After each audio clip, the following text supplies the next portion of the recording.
ಆತ್ಮೀಯ H16 news ಅರ್ಥಾತ್ ಹೇ ಸೀತಾರಾಮ್ಗೆ ಸ್ವಾಗತ. ನಾನು ನಿಮ್ಮವ MI ಅಥವಾ ಮಲ್ಲಪ್ಪ ಜೋತವರ್. ಆದ್ಮೇಲೆ ದಿನಕ್ಕೊಂದು ಚಂದ ಧರ್ಮಸ್ಥಳದ ಕೇಸ್ ತನ್ನದೇ ಆದಂಥ ವಿಕರಾಳ ರೂಪವ ಪಡಿತಾ ಇದ್ದೇನೆ ಅನ್ನುವಂಥ ಸಂಶಯ. ಯಾಕೆಂದರೆ ಇಂಟರ್ವ್ಯೂ ಕೊಟ್ಟಂಥ ನಮ್ಮ ವೀರೇಂದ್ರ ಹೆಗ್ಗಡೆಯವರ ಮುಖದ ಮೇಲೆ ವಯಸ್ಸಿನ ಪ್ರಭಾವ, ಚಿಂತೆಯ ಪ್ರಭಾವ, ಜೊತೆಗೆ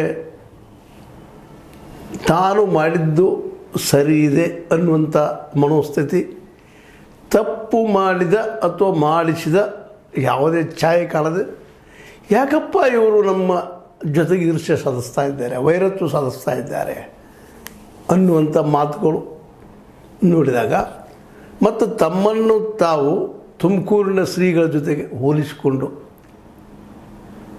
ನಾವು ಸಹ ಅವ್ರ ಪುಸ್ತಕಗಳನ್ನು ಓದಿದಾಗ ನನಗೊಂದು ಉನ್ನತವಾದ ಭಾವ ಬಂದಿತ್ತು ಅಂತ ಹೇಳೋ ಜೊತೆಗೆ ನಮ್ಮ ತುಮಕೂರು ಶ್ರೀಗಳು ಅಜ್ಜನವರು ಮಾಡಿದ ತ್ಯಾಗದು ನನ್ನದು ತ್ಯಾಗ ಅಥವಾ ನಮ್ಮದು ತ್ಯಾಗ ಶ್ರೇಷ್ಠ ಅನ್ನುವಂಥ ಭಾವನೆಯನ್ನು ವ್ಯಕ್ತಪಡಿಸಿದ್ದು, ಜೊತೆಗೆ SIT ಯನ್ನು ಸ್ವಾಗತಿಸಿದ್ದು.